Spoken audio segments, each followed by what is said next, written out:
You there? Hey, Michael, can you hear me? Yes. Can you hear me? I can. How are you? Good. Can you see my video? I can see your logo. That's it right now. Uh, More, edit profile picture, change picture. Yeah, I can see that. It looks like, let's see, why is it telling me my video is not, I don't know I what it, just made you co-host. Maybe that'll make a difference, but we, I'm trying to figure out these settings myself here. So we're uh, needed to broadcast and go live before anything could really happen. So that was probably I know this is, my okay, well fault in the settings. there's my blank screen. So I'm like getting closer. We are. Mute.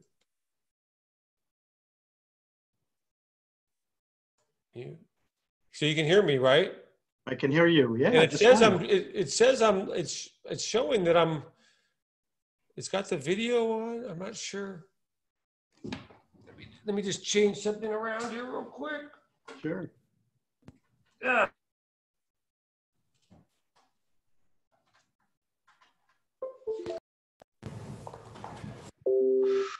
Okay, let's see. Ah! Ha, ha! It's a miracle. We That's can run awesome. a winery. We can run wine stores. We cannot get these calls to work sometimes. That's right. I know. I don't think I've done one of these without a glitch. Why is it so complicated? It's so easy. It should be so easy. But you know what? I can barely turn my computer on, so I'm not the best at this. So Well, another minute, I was going to have to go get my kids. exactly, I know. Earlier today, someone was saying, "Well, can you help figure it out?" I said, "Well, I get my 5-year-old. He could probably figure it out." So. Right, right. Well, thank you so much. Good, good. Just setting up a new store today and all this craziness. Oh my God. We're just still getting one of our stores in the city back online. Hasn't been open this whole time. Should be open in the end of this week, but we couldn't stop the wheels in motion from a new store, so we've got another store coming online in 2 weeks. Wow, that's amazing. Well, you know what? If there's a silver lining to any of this, it's the benefit that food and alcohol are an essential business. Definitely essential. I agree with that. Yeah. So thank you. Let me just reintroduce you to everybody who's participating here. And thank you again. This is Doug Jeffers, Director of Wine Sales for Binny's. And just want to introduce Michael Honig, a great friend to the Binny's team here. And maybe you can just give us a brief history on you and what you've built there. And sure. We can go right into tasting some wine. Oh, wow. I didn't even look at the photo behind me. Is actually a photo looking north of our property. So Honig was founded by my grandfather, Lewis, when he bought roughly 70 acres in Rutherford.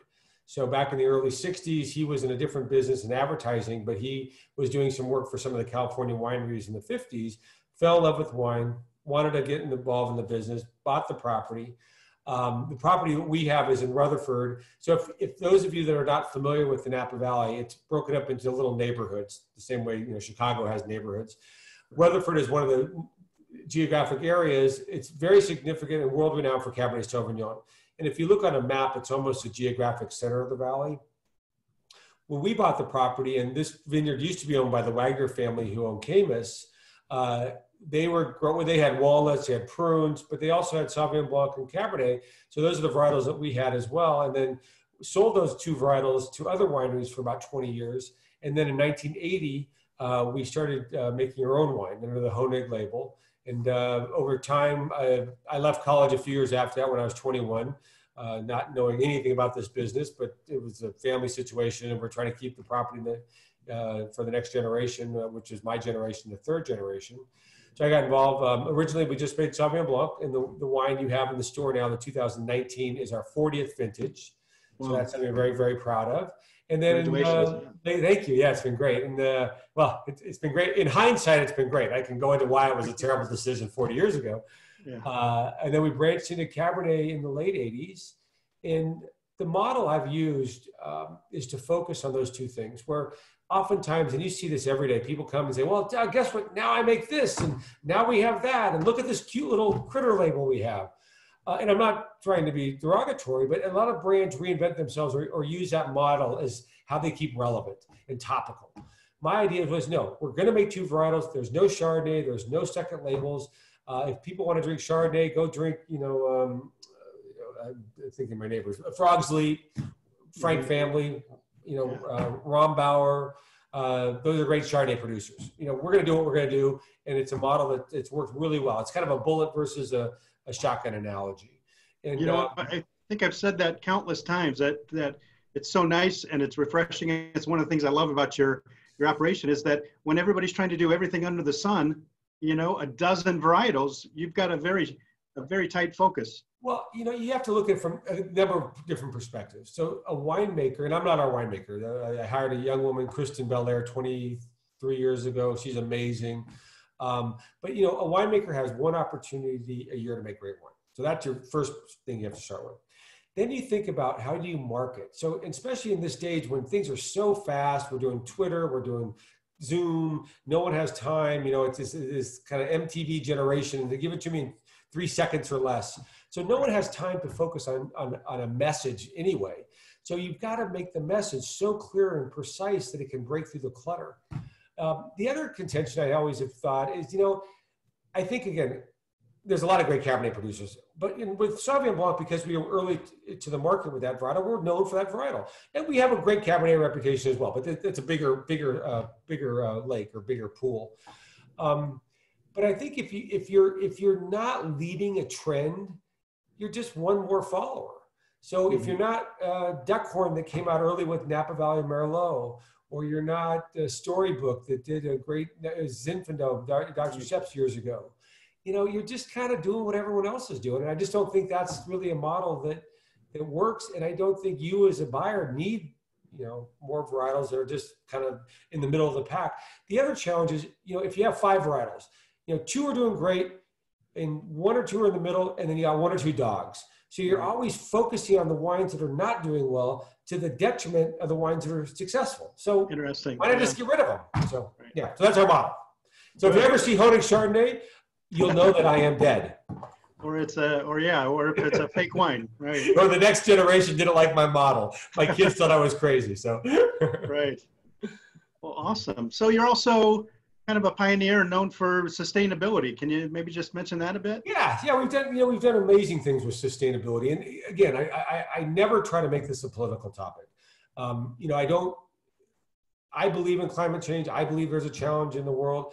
Many people I speak to don't, and that's their prerogative. And again, we all make our decisions. But the idea we've always used is to leave a small footprint for the next generation to step into. So it's big things like solar, and we have 2 different solar arrays that create about, I forget how many kilowatts right now. We do water dry farming. We do lightweight bottles that we use. We trained dogs a few years ago to find bugs in our vineyard. The dyes we use, recycling, employee benefits is another big initiative. So the idea, though, again, it's important, not only I think from a business in the way we operate, I think it's important for society, but it's also important from a qualitative standpoint. So again, if I can't convince you that the polar bears are in danger and you probably should drive a smaller car, fine. But if I say, look, if you buy a tomato or grow a tomato in your backyard, or go to Whole Foods or go to a wonderful little store on the corner and you buy the tomato that was grown with care and love, or if you go to Costco, I don't know, Sam's Club. You go to a place that maybe bought a tomato in Brazil or Argentina or Chile, picked it green, gassed it, shipped it up here. So if you make a sauce from either of those pieces of fruit, I think most people on this call would say the wine that was grown with that love and care is going to make a better sauce. Yeah. And if you remember what we do as farmers, because we don't grow bottles on our vine, we're farmers. If we can grow a grape that's more concentrated, more flavorful, has more character, that makes a better bottle of wine. So again, whether you think there's a problem in society or not, growing a better grape is paramount to what we do as a generational business. And that also is about sustainability in terms of staying in business. So again, we've done a multitude of things to keep green or to have an environment that's healthy and really to pass to the next generation.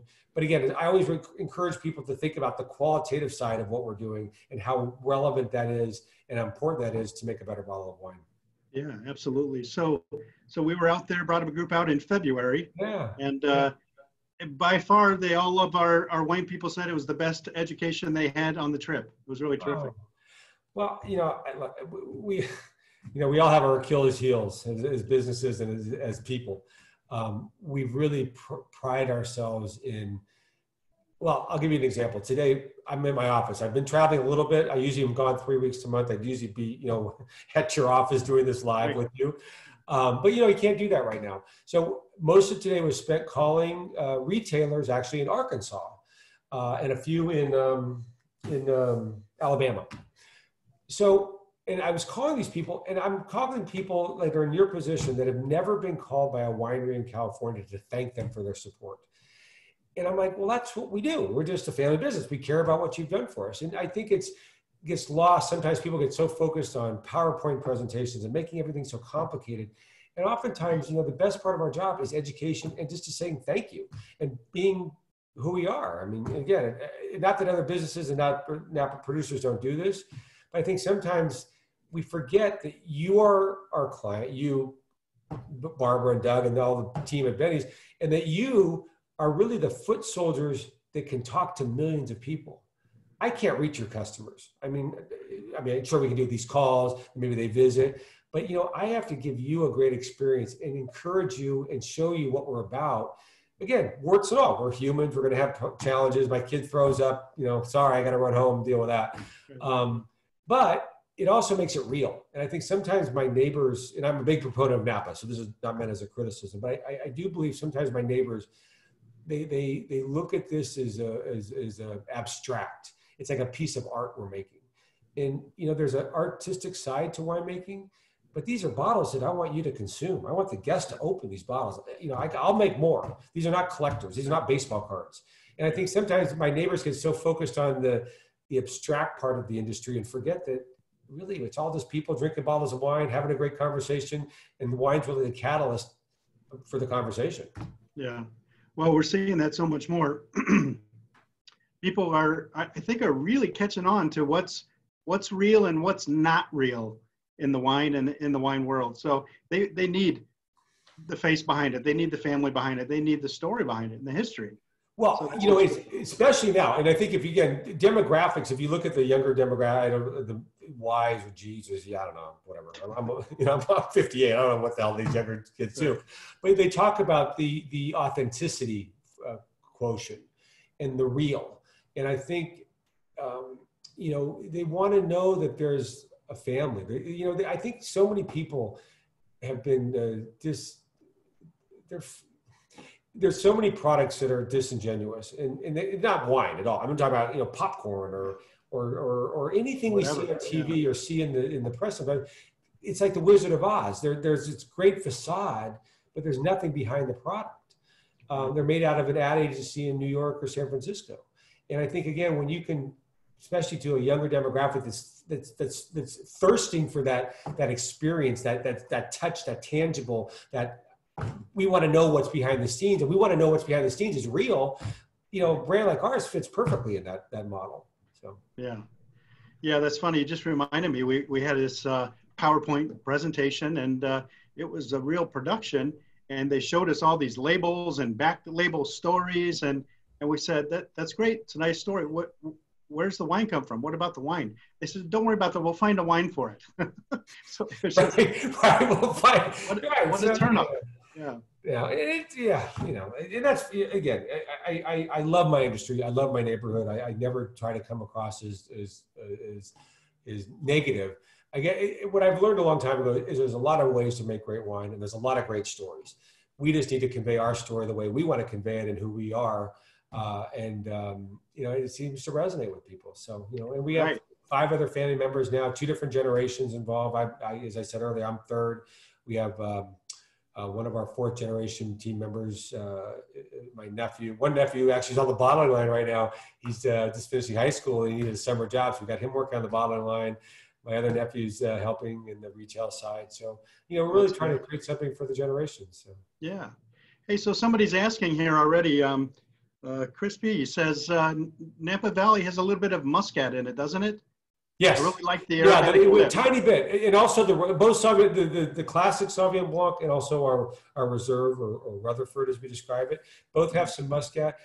Kristen likes the muscat. It's a really aromatic perfumey style varietal, and it really helps, especially with the Rutherford, which has an oak component. It really helps kind of push that fruit back into the foreground, because oak can be such a dominant component. Sometimes it can kind of mute all the beautiful fruit aromas. But yeah, we use a little muscat, we use some Semillon. And if you've tasted the wine, or if we've looked at the fact sheets, the percentages change every year.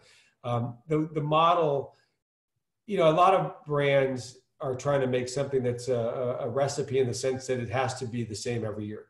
It's like we all know what Coca-Cola tastes like. Every bottle or can of Coke you open, unless it's bad, is going to be the same as you had two days ago and 2 years ago and 20 years ago. Our model is to make the best wine for the year, try to keep it a certain style or vein. But again, it's if you trace them side by side over a few years, you're gonna say, oh, there's subtle differences, and that's by design, because these are really artistic bottles. So the answer, so the answer question, yes, we do use muscat. Sure. Varying degrees. So I'm sorry, did you say it's in both of them? Here's the. Yeah, there's a little bit in each. Yeah, muscat, yeah. And then, so you got what is that, the 19? That is a 19, right? Perfect, great. So that's the current release. We use our vineyard as the core for that wine, which 20-25% is from our Rutherford vineyard. We buy from all over the valley. We buy from the Truchard family, a little bit down in Carneros, which they also have a wonderful wine. The son now runs. That's our further southern vineyard. And then we buy Mid-Valley all the way to Calistoga. So it's a combination or a compilation of a number of different properties and families that we work with. Non-oaked, meant to be very crisp and clean, and tropical notes. What it's not meant to be is New Zealand, and in the sense that those wines typically are racy, they're vegetal, they're asparagus, grapefruit, because that climate is not as warm. So you're going to get kind of the underripe characteristics of the Sauvignon Blanc grape. The same way if you had a banana and you peeled it when it was green, it's going to have certain flavors or characteristics. But if you let it sit on the windowsill for a few more days and get riper, that same piece of fruit has different characteristics. Same with Sauvignon Blanc, or any grape, is that in a cool climate, it's going to have one side of the spectrum of flavors and characteristics. Napa being warmer, we get the fruit riper, has more tropical notes, and that's really what we're gonna always play off on, is that riper characteristic that we get from this area. It's going to have acid, because Sauvignon Blanc is just a high acid grape. I mean, it just has more acid than Chardonnay. But you'll notice it's not like sucking in a lemon. It's not. It doesn't make you pucker. It's got it's really kind of lively and bright, and it's wonderful with it's great as an aperitif. But with both the chicken, seafood, shellfish. So a lot of things. Yeah, I love the balance of it. It's so easy to drink. The New Zealand, sometimes, wow, you can get tired of them after a while. So. Yeah, I mean, again, it's a different style. But the other thing I'll mention, if you wouldn't mind, would you put that bottle? Just hold it up again. Yeah. I'm sorry, I should have grabbed the bottle. So if you look in the inside of that back label, it's frosty, it's hard to see. That's a view of our property. So basically, we print on the inside of the back label, so it's very three-dimensional. It's very tactile, the bottle. The other thing I'll mention is Honig means honey in German. So you'll notice there's a little queen bee in the H element at the front label, and that's because of my last name and the connection to bees. So Bob is asking. He says, wondering about the size and the thickness of the bottles that you use for the Sauvignon Blancs. What's the thought process there? The Rutherford is quite a bit thicker. Is it? So the Rutherford, yeah. So we were using a similar bottle. So the Rutherford. So okay, let me look back. Good question, Bob. So we've tried to use lightweight glass in our main production item wines, and the reason is one is to produce glass. It's material, but it's a huge amount of energy, and unfortunately, some of the older glass plants are not very clean producing plants. So we've tried to use a lighter mold because it's less energy, 15% plus or minus less energy to produce the bottle that we're using. So that's a huge benefit, I think. Also, they're lighter weight, less environmental damage to ship it on a truck. from our distributor to your store, or from our warehouse to our distributor in Chicago. So that's another benefit. But with and that's the Sauvignon Blanc and the Cabernet, the Napa Sauvignon Blanc and the classic Cabernet. The Rutherford, we changed bottles recently, and we changed bottles on our single vineyard Bartolucci. They're small production item wines, and I wanted them, they needed to look a little different, because even though side by side they're different, there was just, we felt it needed a little bit of difference. And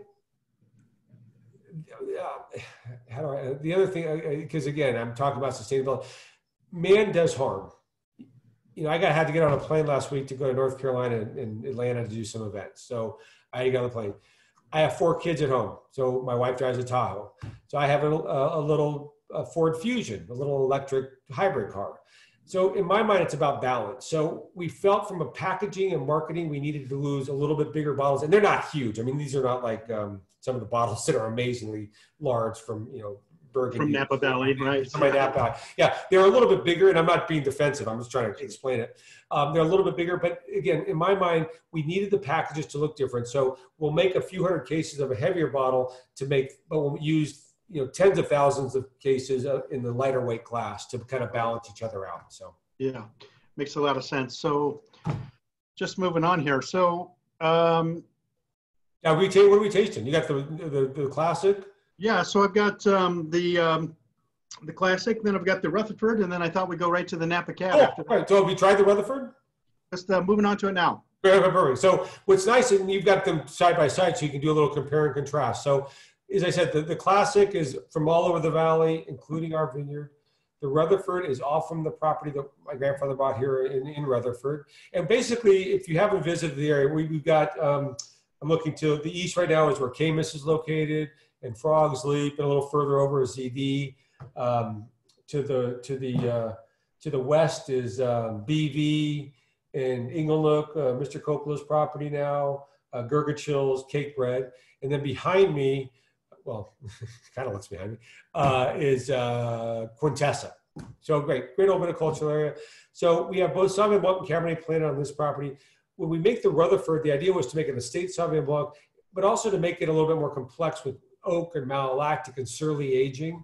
So where the first one has that real bright, crisp character, this is going to have some nice fruit aromas that you're going to know it's Sauvignon Blanc, but the mouthfeel is much rounder and softer and richer. And that's really by design. So the idea with the Rutherford is a little bit of oak, a little malolactic, surly aging.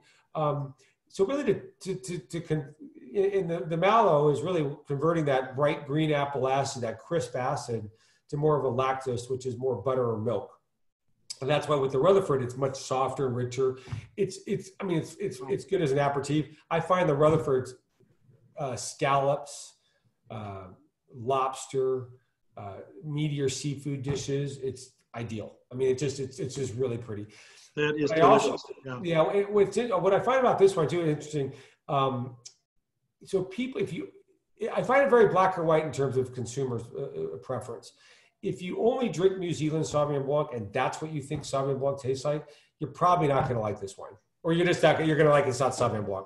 If you like white Bordeaux, or you drink richer Sauvignon Blancs, Mary Edwards, or I think who I just was thinking Cake Bread. You're going to like the Rutherford style because it's got that oak, a little malolactic. It's just richer and fuller. So again, I find some people really gravitate towards this. Some people are like, nah, it's not stylistically what they're expecting.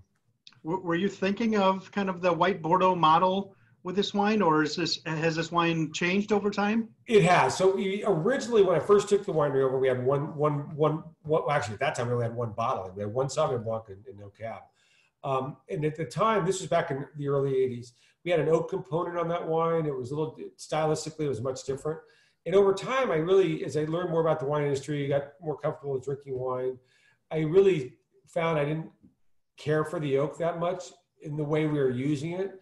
And also I thought, you know what, we've got a great, Honig's has been known as a good value in the Napa Valley. And I'm proud of that. I love tremendous it. Also, you have to remember, value in the context of Napa is, my Cabernet is still $50 on the shelf or $45 or something. So it's, again, the context of the world, our wines are expensive, but in the context of Napa, we're a good value. So the classic was always great. We have that at great value. People can usually buy the glass. People can buy it at a good affordable price. But we said, why don't we also just make a Rutherford? Why don't we make it a state Sauvignon Blanc where we can have some more bells and whistles, have some fun with it, very small production for people looking for that elevated experience. So we separated the two and created two wines back in the mid-90s. So we had the one that's non-oaked, the wine that can work for by the glass at restaurants. You can sell at the store for a good value. And then we took the oak and the malolactic and the other components and put it all in the Rutherford. The other thing that gave Kristen the opportunity and her team to have a wine to experiment with.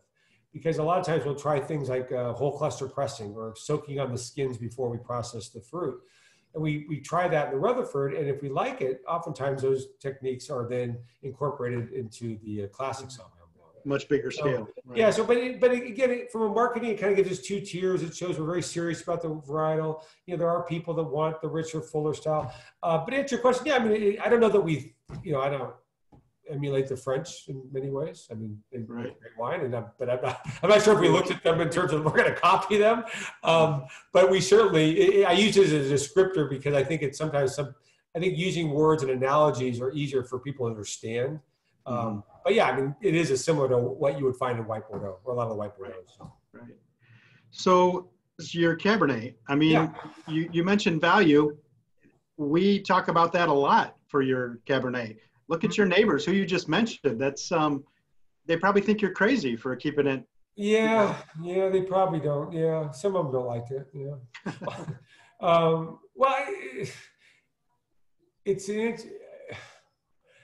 I guess my challenge has been, as I said earlier, I left college. I was 21 years old. I was a third-year college student. I didn't know anything about the wine business. I drank a lot. Certainly wasn't wine. And I came at this business from a huge different perspective than most of my neighbors or my peers. Basically I was facing 3 vintages of Sauvignon Blanc that were backed up in a warehouse and not knowing how to sell it. I fortunately found out early on that California, the rules are different here than most states, and you can self-distribute as a producer, which is not very common. And I bought an old 72 Wagoneer, and I'd go out in the stores and restaurants in San Francisco and the Bay Area and sell whatever I could. And then the next day I'd go load this Wagoneer up and run around the city and try to deliver everything I'd sold the day before, and then run home at lunch and change, and did that for many years. So I think my perspective, I didn't have a background in business. I didn't have a background in marketing. I didn't know anything about the Napa Valley. I thought it was kind of this weird place that everyone put their product on a pedestal. So I think I did what I was, I drive a Ford. I didn't live in the world that a lot of my neighbors live in. And it's wonderful. They're great people. They're amazing. They've been so philanthropic in our community. Many of them have been incredibly successful in other businesses and got in the wine business because they're, passionate or they wanted to get involved. So my perspective is really more of, I kind of equate it to going through the Depression. It doesn't matter what you've achieved or what success you've had, you always remember what it was like when you had nothing. So for my challenge, it's really like, I still remember loading all those cases, and my newer staff members always are really kind of surprised because like, Michael, the wine we sell here, we've been doing it for many years, but you have that institutional knowledge. So again, part of that was always saying, look, I want to be of value. What's wrong with being of value? And again, you have to remember, $50 is a lot of money. Maybe not to a lot of your seller buyers, but for a teacher or someone that has a mid-level job at an accounting firm. I want everybody to enjoy my wine. I want to make wines that people want to open. Let them drink your first gross on the weekend, or do some of my neighbors on the weekend, and I'm good with that. But it's interesting because I find a lot of my neighbors, it's this kind of like, well, so-and-so is $100, so I have to be $110. Right. And, I just never, that was not I didn't care. So I make what we do. It works well for us, and we're going to keep doing it. So. Yeah, thank you. So there's, I know there's a couple of winemakers that have been asked why their wine is so expensive. And one answer I heard was because I wanted the most expensive Cabernet there was. So it's refreshing. It's nice. Yeah, yeah, there's, again, we all have different, what I found is, and I speak about Napa a lot because I'm really supportive of my community, and I think it's an amazing area. So when I talk, a lot of times I'm talking about my neighborhood because I was on the Napa Vintner board for years. I chaired the organization. So I'm really a big proponent of my community. But, you have amazing individuals. But, yeah, and a lot of these wines are great, and they're really expensive. And there's people who want to buy them. I kind of look at, again, back to an analogy, I kind of think of cars. So there's only so many McLarens, which my 9-year-old keeps telling me about McLaren, or these fancy Lamborghini something or others. I said, well, those are beautiful cars. Of course I'd want $1 million car, but BMW is a pretty damn good car. So right. I'm okay being a BMW. That's good. That's great. Yeah. So the Cabernet, 16 cab? 16, yeah, absolutely. Yeah. 16, and maybe just give us a hint about 17. 17, well, so okay, 16 I love. I mean, stylistically, we're never going to be the biggest Cabernet on the block. We're about elegance. We're about subtlety. We want you to take it home, your guest to buy it on the shelf, take it home, enjoy it that evening. So where a lot of my neighbors are about oak and tannin and alcohol and these big, massive styles, I mean, that's not what we're trying to achieve. They're more feminine. I think they're pretty wines. So I love the 16. It's there's some blending components, Petit Verdot, Cab Franc, Merlot, and Malbec. So that's a very good wine. 17, so the challenge was 17, and it was an amazing vintage up until October 9th when the fire started. So everything that we harvested, that Honig harvested after the fires were put out, which was about 25% of our reds, we got rid of it. We sold it off in bulk. We didn't want to mess with the wine. We were really concerned it was going to compromise our 40 years of integrity and trying to make the best wine possible. And we took a huge hit financially, but again, it was the right thing to do from a generational perspective of our business. And I think that's going to be the 17, the kind of tale of two vintages. It's going to, and again, I'm not sure what I know. Well, I do know what some people did. We'll have to see what the market says about certain wines. And I think what your consumer and your guests need to look at is really tasting the wines. And you need, as buyers, you and Barbara need to try them, because I think there's going to be a lot of wines that are not very good, or they're starting to come out, they're not going to be great. Because unfortunately what happened is the fire didn't impact the grapevines themselves, nor the grapes in terms of burning the fruit, but the smoke permeated into the clusters and created this really difficult, actually two compounds that you just couldn't get rid of, kind of a smoky campfire character. And we just found them very unappealing. Wow. But, again, it's subjective, and some people may be able to mask that with a lot of fruit or whatever they're doing. But so again, in my mind, there's going to just be, some people that did what we did, and some people that didn't have that opportunity and made whatever they made, and they'll have to see how the market responds. Great. Well, Micah, thank you so much for spending some time with us. Oh, I really appreciate it. Yeah, my pleasure. I can't wait till you come back to Chicago again, and we can do some events and get back to normal a little bit. Somebody was asking about, itching to get back to Napa Valley. Are things opening up, or? Yeah. Oh, yeah, they should. Yeah. So 2 weeks ago tomorrow, we reopened our tasting room, and we have all kinds of safety protocols in place to make sure the guests and our staff are well taken care of. But the experience so far, and I was just talking with guests today, they really loved it. We encourage people to come back, with the exception of our staff wearing masks and a few little, bathrooms you can use. The idea is to make sure that if you were here last year or you're here 10 years ago and you come this week, you feel like you're getting the same experience. We're still allowing children. I think we're one of the only wineries, we're one of the few wineries in Napa that's allowing children during this, because I'm a big proponent of family. It's slow. We have about 50% of our normal allowances for guests, just because of the way we've had to separate people in our staffing. We only have one staff member per group, or we used to have a section and they'd have 2 or 3 tables. So, but other than that, it's a great time to visit, and it's quiet. The restaurants have reopened. I think we're a little, from what I have read, we're definitely ahead of Chicago specifically. Right. I'm not sure about the suburban areas. Of Illinois. We're just starting this Friday, to open up the for indoor dining at 25% capacity. So it's, so it's people are pretty itching to limited. get out. Yeah, well, and that's what, what I'm finding is the people that are coming today are great because they're the early adopters in the sense that, they've been at home. They don't feel as concerned as maybe older people or people with pre-existing conditions, and they want to have a good time. They don't, I mean, you could give them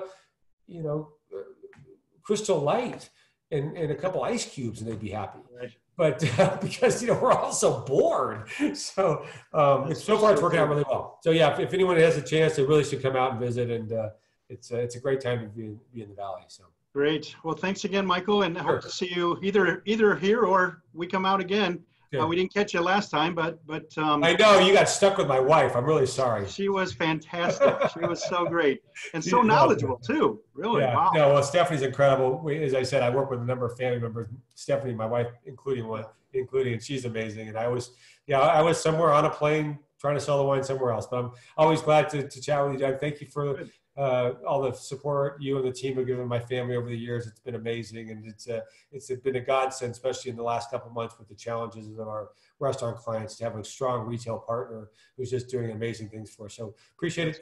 Sorry, I don't have a glass to cheer you with. That's all right. You got a couple bottles to enjoy your night. Thank you. We'll see you later. Bye, everyone. Thank you. Bye.